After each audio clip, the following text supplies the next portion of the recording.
Perkenalkan, saya Cahyo Adi Priyatno, mahasiswa PPG Guru Tertentu tahun 2025 di LPTK Insan Budi Utomo. Ini adalah tugas aksi nyata modul 3 tentang kode etik guru. Profesi guru bukan sekedar bertanggung jawab menyampaikan pengetahuan kognitif semata, tetapi juga membentuk karakter, nilai, dan integritas murid. Guru perlu memiliki pedoman perilaku, yaitu kode etik guru yang memastikan bahwa guru bertindak dengan integritas, tanggung jawab moral dan profesionalisme dalam setiap aspek pekerjaannya. Tujuan kode etik guru. 1. Menjamin integritas dengan mendorong anggota profesi bertindak jujur, adil, dan bertanggung jawab. 2. Membangun kepercayaan publik melalui komitmen terhadap standar tinggi yang meningkatkan kepercayaan masyarakat. 3. Mengatur perilaku profesional. 4. Melindungi peserta didik dengan menjunjung hak dan kepentingan mereka secara adil dan etis. 5. Mencegah penyalahgunaan wewenang karena pedoman etika membantu menghindari tindakan yang merugikan. Terdapat 11 kode etik guru yang dibagi menjadi 3 poin. Poin pertama yaitu terhadap ilmu pengetahuan. Poin kedua yaitu terhadap peserta didik. Poin ketiga yaitu terhadap profesi. Mari kita bahas. Pertama, integritas intelektual. Menghormati hakikat ilmu dan batang tubuh pengetahuan.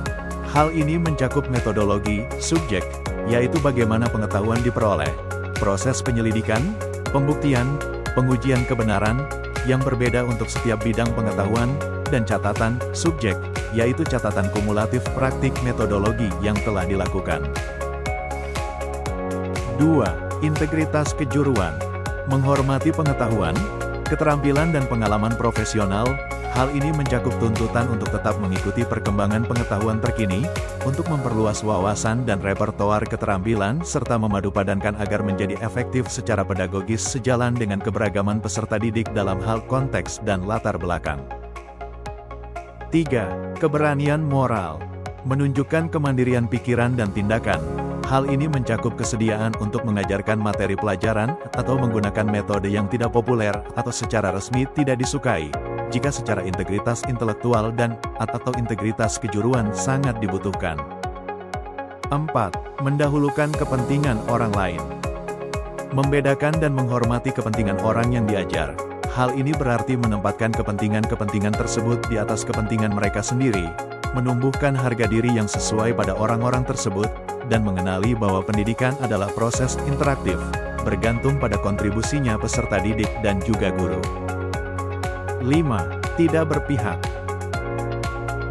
Mengakui saling ketergantungan sosial. Hal ini berarti menghindari dan mencegah eksploitasi terhadap satu individu atau kelompok. 6. Memiliki wawasan kemanusiaan. Menghormati keluarga dan keadaan sosial orang yang diajar.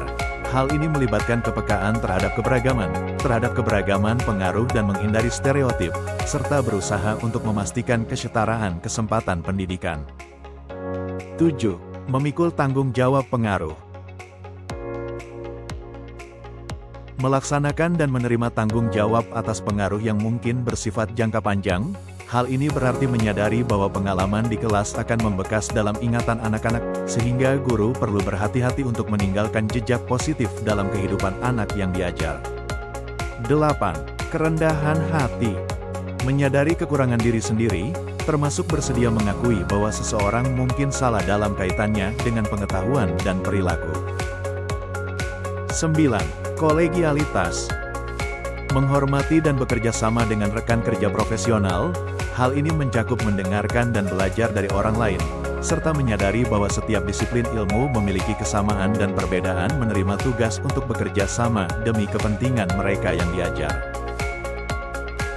10. Kemitraan. Mengakui dan menerima kontribusi mereka yang diajar dan rekan dalam mengajar.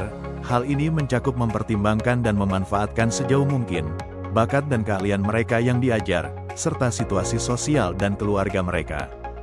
11. Tanggung jawab dan aspirasi profesi.